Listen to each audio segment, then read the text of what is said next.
Maayong adlaw mga higala. Welcome sa tong bagong episode sa tuang City Hall Info Bites. Diin kita mas makapakatag pa og bagong impormasyon og recent nga mga updates sa matag opisina diri sa City Hall pinaagi sa tuang mga DPROs. Anyways, we are airing live on our Cagayan de Oro City Information Facebook page og mga higala. Ayaw kalimti nga i-like, i-follow, i-share kini nga live video to spread more information. I would also like to thank Mayor Rolando Clarix Uy for giving us this opportunity, to our Acting City Information Officer, Sir Jade Adicer, with the help of Sir Ayan Fuentes. I am Maridel Salapang and I will be your host for today's episode sa tong City Hall Info Bites. Subli mayong adlaw mga higala. Dili na nato dugayon, ato nang introduce atong very esteemed and ambungan nga guest from the Human Resource and Management Office. He is a Public Information Officer, a member of the CDO City Hall Department Public Relations Officers, Administrative Officer 4 of the HR Department, Agency Authorized Officer of Pag-ibig Fund, and our resource speaker for career trainings, Mr. Dean Axel Serrano. Hello, Sir Dean. Maayong hapon Hello, kanimo. may hapon, Ma'am Del, and of course, may hapon po sa ato ang mga live viewers, no? Sa inyong tanandia, mga Cagayanon, may hapon. And of course, thank you po sa City Information Office, headed by Sir Jade Adicer, sa pag-welcome sa ako adri. Actually, ma'am, first time na ko ni karon diri sa inyong studio, no? And of Welcome, course, guys, sir. yes. And of course, to our City Mayor, Honorable Rolando Clarix Uy, and of course, ato ang 21st City Council, headed by our City Vice Mayor, Honorable Jocelyn Bebot Rodriguez. And of course, di na to kalimtan ang amuang OIC, itong officer in charge sa HRMO, Ma'am Kansay Faith Lumbatan, and ang ato ang overseer sa HR, Ma'am Sheila B. Lumbatan. Okay. Sir Dean, make yourself comfortable. Medyo ubay-ubay pag ginatong pag-isgutan karong hapon na. But before that, Sir Dean, kumusta ka as DPRO? Siguro, no, actually, bago pasad ko as DPRO, bago lang ko siguro mga last year. Naging murag kamo man ang first nga batch sa DPRO, sir. Yes.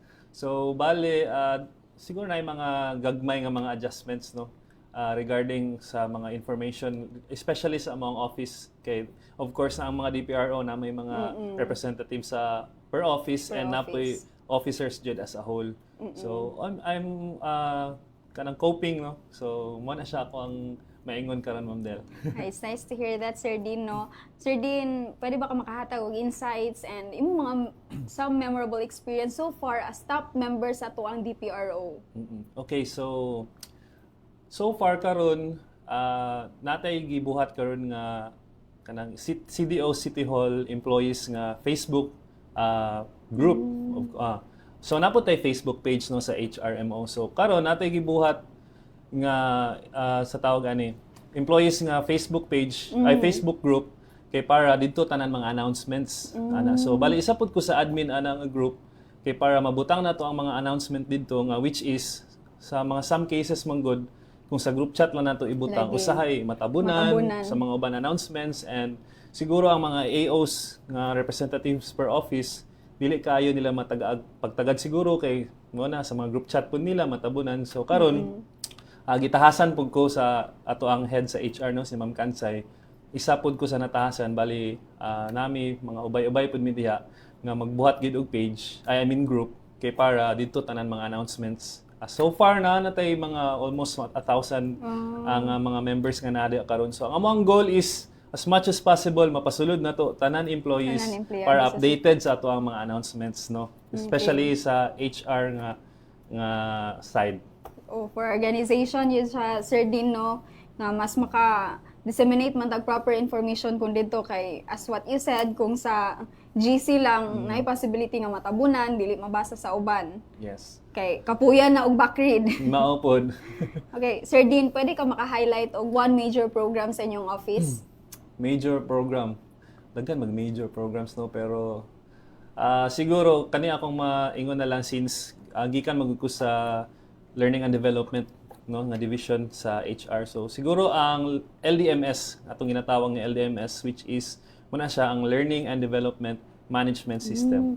So pwede na to mahatagan og overview gamay ang ato ang mga televiewers, Sir Dean, kung unsa ning Learning and Development Management System or the LDMS. Okay, so ang learning and development system diha gibuhat na sa ato ang HR nga mga programmers, specifically si Sir Mark, no, nga diha tanan trainings nato makit-an sa City Hall. Okay, nga gi-offer sa HR. Kay di ba naman tay mga kuan Ma'am Del, mga training sa gawas na poy sa civil service. Oo. So which is nay bayad. Lagi. Okay, so diri sa ato sa HRMO, libre ang ato ang So, siya bayad, sir. Yes. Kay kung mag-appeal kang training sa gawas, kay costly ba gid siya. Mas Yeah. especially, depende sa kabugaton kung pila ka oras na nga training. Yeah.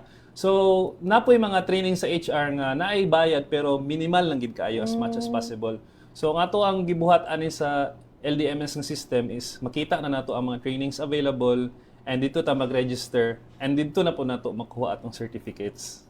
So, mas mapadali, easier para actually sa atong mga televiewers murag dedicated yun ni nga episode sa atong City Hall Info Bites para sa atong mga empleyado diri sa Local Government Unit of Cagayan de Oro. So para jud ni sa inyo ha. So if I were you, paminaw jud mo og learn with this episode yun kay even ako as an employee here in the Local Government Unit of Cagayan de Oro, longing man jud tag trainings for our career. Yeah. Diba? Ug usa po ng mga trainings nga mas makatabang po sa toa. So kanang Sir Dean, unsa po nakapa-inspire sa HR Sir Dean nga maghimo aning LDMS diri sa to ang City Hall? Okay, so actually ang kuang division chief sa una sa kuang previous nga division si Ma'am Bern Paalam, sige na siya attend og mga trainings sa gawas pod no, and naka-attend pod siya og sa Singapore, na international, naka-appeal na siya, and nakita niya murag naka-benchmark bitaw siya Ma'am Del sa other nga mga establishments nga uy nindot man dining mga ingani. So nakuha ka siya idea, and to backstory lang siya no. Nag-collab mi sa Simisid. Bali ang Simisid mo na ato ang office nga nadiha ato ang mga main nga mga programmers sa city. So after nasugdan na siya, actually na soft launch siya if I'm not mistaken 2023. 2023. Pero na-stop lang siya, it's because ang programmer nato sa Simisid na ay tragic na hitabo and wala na padayon. So since nanatay mga in-house nga programmer, ato na lang gi-maximize ang ato ang mga employees no. So man na siya ang murag story behind pagsugod sa LDMS. And Sir Dean, kining LDMS, unsa may mas makapa-improve ani niya pamaagi sa mga trainings compared sa previous system na nga gigama sa HR? Actually, Ma'am Del, sa una, wala gid tay system para sa LDMS. So, first ni siya, Yeah. sir, nga system. Yes. So, before, ang atong gigamit is, atong term is training index. So, kanang training index, gihimo lang na siya sa Excel. So, ano ra kaayo siya kanang simple lang gid siya and dili gid kaingon ingana gid ka Not that organized gid yes, kaayo hindi para pa kay sa ingana mga- ka systematized bitaw. So muna siya nga wala gid previous and first time ni nga naay LDMS sa ato ang HRMO. So, mas tsada karon kay ang mga empleyado sa City Hall, dali na sa ilaha. Yeah, mas organized pod, systematized according Yes. to you, Sir Dean. And mas maka-access ang tanan. Mas dali i-access sa ato ang mga empleyado sa City Hall if gusto sila mo avail og trainings. Yes, ma'am. Sir Dean, unsa klase ng mga informations can employees find when they log into LDMS, and pwede ba nimo may i-walk through how an employee can register for a training using this system? Okay, so pag login gid ani namo gud tay link link nga which is di lang nato mapakita siguro sa tanan but open ni siya sa tanan City Hall employees and I think tanan offices na nay access ani. Okay, so makita niyo diha sa HRMO systems, i-type lang ninyo yung employee ID and then your password and then log in. Okay, so as of now mo na siya ang mga systems karon nga under sa ato ang HRMO. So employee profile, GSIS, leave approval, LDMS and memo employee of the year, no. So mo ni siya ang ato ang kaning sa tunga learning and development management system. So pag click nimo ana, I think natay mapakita. Next slide. Okay, na for ra. example lang ni siya Ma'am Del ha.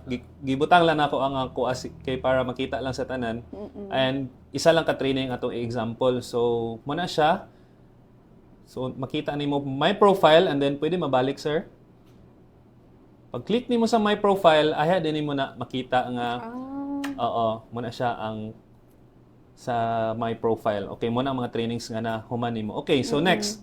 Karon napod tay kuan Ma'am Del nga you can upload your mga trainings before or siguro ang mga wala pa nabutang ani nga system na kay mga training sa gawas or sa CSC, CSI, pwede nimo ma-upload. So, pwede lang nimo siya ma-click diha, upload new document and imo lang i-post. Okay.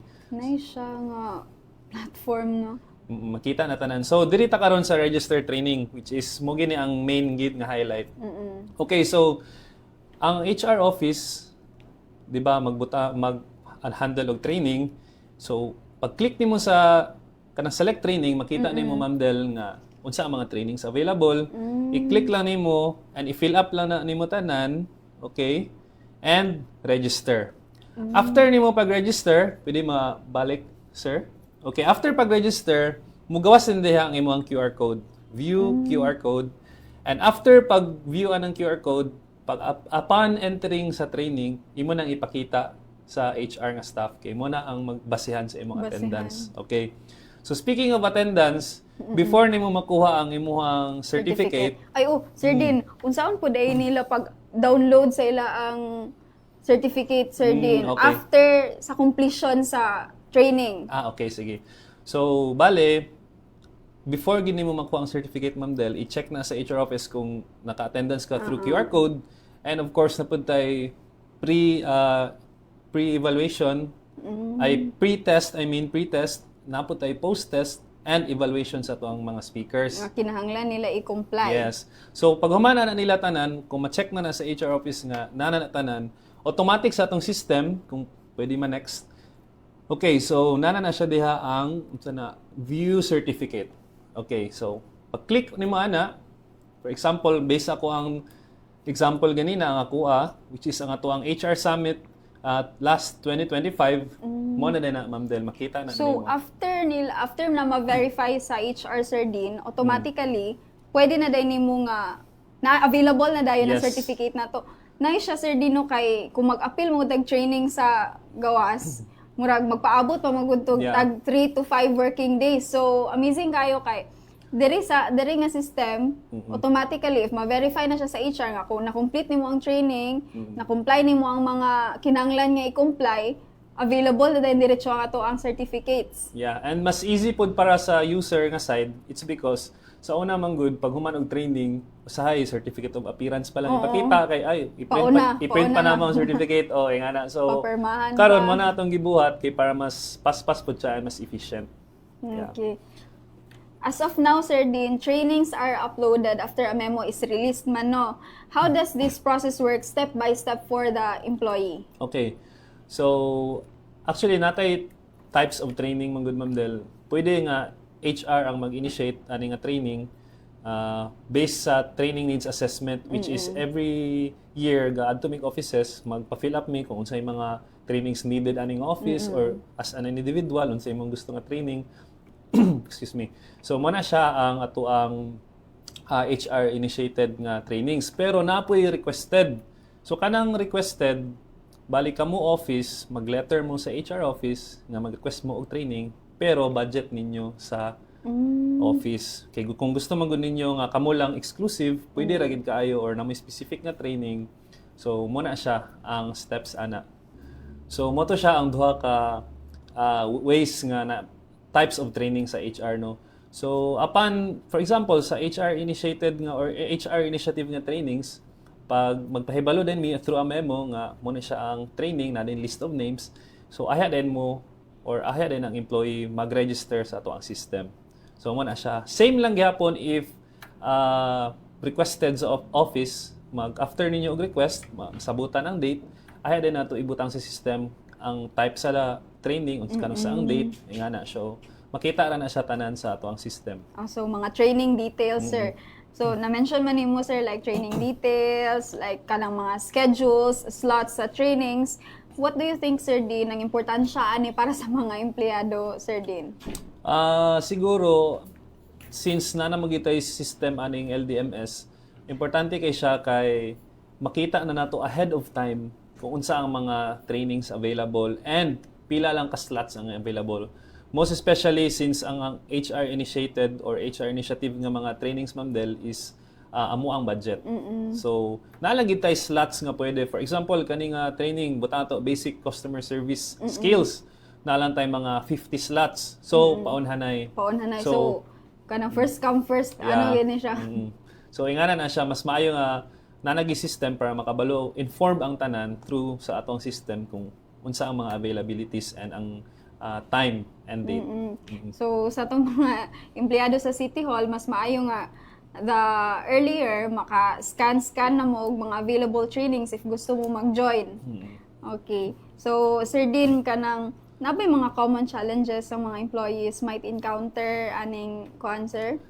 Yun using the system? Okay. So based on experience Ma'am Del, wala man kaayo in terms of sa system. Siguro in case lang na magka-aberya siguro ang system, but ang common problem nga ako ang nakita gyud is kana bitong employee nga wala na register moadto og appeal dito sa training and siguro na-appeal siya sa lista sa memo nga mo-appeal ana nga training pero wala naka-register. So mo na siya ang common problems kay di man ko nato siya mabuhatan og certificate daan before. Oo, and ang iyang registration dili pud siya maka-print og QR code, dili siya maka-attendance upon entering sa training kay mao lagi wala siya ka pre-register.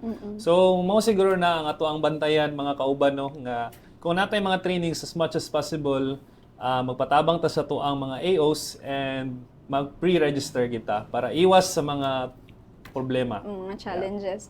So Sir Dean, ma-address raman po na sa HR nga problema, di ba? Yes, Ma'am Del. Dali ra na inuna. Pero, syempre, it will take time po. Nga, imbis nga masayon unta, nag-lisod-lisod na inoon. Mag-troublemaking po siya, Sir Dean. Yes. So, Sir Dean, accessible ra ba anytime atong LDMS or na time nga dili? Yeah, so karon since natay kanang energy saving bitaw Ma'am Del. So, pagka di ba 8 to 7 man tayo usually mag-duty unless otherwise na holiday pagka Friday. So kung 8 to 7 pagka 7 PM off na gina ang ato ang system diha tanan sa HR office. Kaysa una ang ato ang server sa HR office bisan pa og humana ang working hours naka-maintain na siya og on. Pero sa pagkakaroon Sir Dean murag ni kuan na siya sa working hours pod. Yes, open lang po siya during working hours. Yes. So, Sir Dean, na ba mo'y plano nga include ang year-round training visibility anang system? Yes, muna to ang goal, Ma'am Del, no? As of now, dili pa gyud wa pa gyud na maximize ang system nga kanang long-term bitaw ang pag-plot bitaw sa schedule sa training. So, as of now, kung naay mga plano nga trainings, mo lang sa to among ibutang. Oo, wala pa gyud nga na all year round. So, that is the goal. Pero we're getting there, no? Since bago pa po ang current na system. Lagi kay tsada to Sir Dean no kay if kanang makita na nimo let's say for example karon nga year makita na namo ang mga available trainings for next year. So maka pamili na mi sayo pa sa mga available nga trainings nga i-offer sa HR. And of course makapangandam pod magsabot-sabot mo nga mga employees like kamo na may plano magpa-promote. So uy paano na to nga training. Lagi nako siya tabang. Yeah. So, Sir Dean, how will this feature help employees plan their professional development better? Dako siya nga tabang since as we have mentioned ganina no nga mas ginapasayon ang ato ang pag-access sa ato ang trainings o sa ato ang pag-request. Dako siya nga tabang kay of course makita na nato ang unsay mga di na bito ka maghunahuna nga unsa man akong apilan unsa man akong apilan nga training unsa man kang gina-offer gawas pa sila dire sa kanya mangita og trainings sa gawas magbayad costly pa kaayo. Yeah, so mo na siya ang advantage Ma'am Del sa ato ang system sa LDMS. They can plan early. Yeah. Okay, Sir Dean, sa unsang mga pamaagi does participating in trainings through LDMS contribute sa mga employees' growth and career development pod? Okay, speaking of career development, as we all know, as public servants, no, naamagod tayo mga requirements or qualification standards upon promotion. So, isa na is ang trainings needed. So, daghan man to, di na lang ako i-mention, focus lang ta sa training. So, kung magpa-promote ka, na ay mga trainings needed. For example, leadership training, required ka og 8 hours. Nga na, so, as much as possible, na naman ta diri sa City Hall na napod tayo gina-offer nga mga trainings and free ra pagid siya unless otherwise og requested budget na siya sa office sa akong gi-mention ganina So mas maayo and makatabang gid siya kay paglantaw nimo sa imong kaugmaon. Dili man pud pwede Ma'am Del no Lagi, nga stagnant. stagnant lang ka kay murag Okay na ko ano din na, eh. oo. So mo na siya ang advantage ato ang so Lagi. in terms of personal growth. Lagi, we are really longing man pod as an employee in the government, longing man ta for career growth and personal development. So, usa ang mga trainings nga makatabang sa ato to push us through with that goal. Yes. So, dako kayo ni nga tabang sa itong mga City Hall employees, dako kayo ni siya tabang sa ato kay mas gipa easier and more organized niya nga to ang pagpangita og trainings nga available sa to nga naa na gid siya dire. Yes. Dili na ta kinahanglan mo adto pa sa gawas mangita mo bayad nga costly kaayo mahal out of budget most especially nga kanang pinakadaghan sa ato diri Sir Dean nga mga empleyado kay mga JOs man. Yes. So longing pud sila og more trainings pa kay Yes. syempre naman na sila naaman may mga goal pa Yeah. for the upcoming Future nga mga years to come. No? So, speaking of sa trainings po, gusto lang ko mo balik Ma'am Del nga ang ato pong mga speakers di ay is season po ni sila nga mga speakers no. So ako isa ko sa mga speakers pero dili pa ko season. Bago-bago pa po ko. So kami pod as speakers dili pod pwedeng dili pod mi magpa-train sa amo ang selves pod kay unsa man among ihatag na training kung kami pod mismo wala pod na train. Oh, so mo na siya ang ato ang advantage pod. Okay. Sir Dean, unsa may advice nga imong mahatag sa atong mga empleyado diri sa City Hall to maximize the use of LDMS for their personal and professional development? Okay, so mga kauban ako sa City Hall no, ang akong advice, kuya okay no, ako ginang mag-advise no. Okay, ang akong advice is i-maximize na to ang atong LDMS kay ang ako pong maingon is invest in yourself no, in yourselves no kay wala gid tay lain masaligan no aside sa to ang self. Siyempre, ato ang mga close friends, atong family, and, pero in terms of personal growth, invest in yourself, no? Kay, importante kay nga panindigan nato sa ato ang mga sarili nga atong paningkamutan nga moangat ta sa ato ang kinabuhi. So, through, isa po ni is ang ato ang trainings, no? As public servants. Napoy, uban man good Sir Dean nga, ayha na, kay dili pa man needed. Yeah. Wala pa man ko nag-apply og promotion. Ayha na lang ng trainings, pero do you think, Sir Dean, mas better nga sa pagkakaroon pa lang, though wala pa gi-offer nga promotion sa imo, wa pa ka nagplano nga mag-apply for promotion, nga mag-appeal na kag mga trainings. Dili lang man na para sa promotion, pero para man pud na sa imo, sa imong personal development po. Yeah. So kung gid ka, willing gid ka mag-invest sa imong self, mas maayo gid nga bisan pag walay promotion mo apil gid kag mga trainings kay dili man na para sa uban para ra na sa imong pod. And kung na kay future promotions, dali na lang kay dili na ka mag dali bitaw nga 11th hour lang apil ko ani ngani. So mo na siya. Okay. So it needs time and dedication man pod good yun Sir Dean ang uban man good kay na. Kuan lang sa. Di lang sa. Di lang sa sunod na lang. Oo. So na apil na tani kay libre man ni mga ma'am and sir no. Since nga libre siya, i-avail na nato guys. Okay, lastly Sir Dean, pang closing statement na ninimo since nahuman naman nato itong mga pangutana and enough naman sir itong mga information para masabtan sa to ang mga empleyado sa City Hall kung saan paggamit ang LDMS, unsa importansya ani. Sir Dean, what message would you like to share sa nga makapa-encourage ato ang City Hall employees nga to actively use the LDMS jud?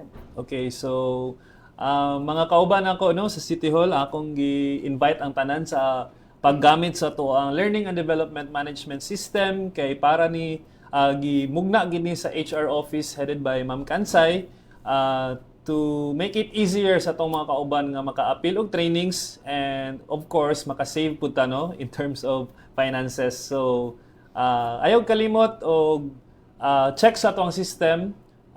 LDMS makita na ninyo and I'm sure kabalo ang mga offices nana magud na access ang tanan. So thank you and padayon lang mo og invest in inyong selves kay at the end of the day only you can help yourself.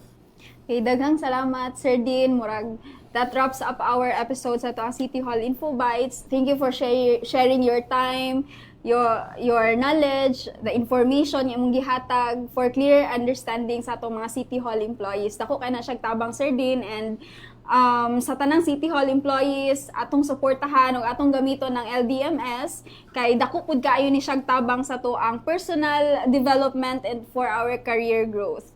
Okay, kini si Maridel Salapang para sa City Hall Info Bites. Stay empowered, stay informed. Thank you so much and maayong adlaw kaninyong mga higala.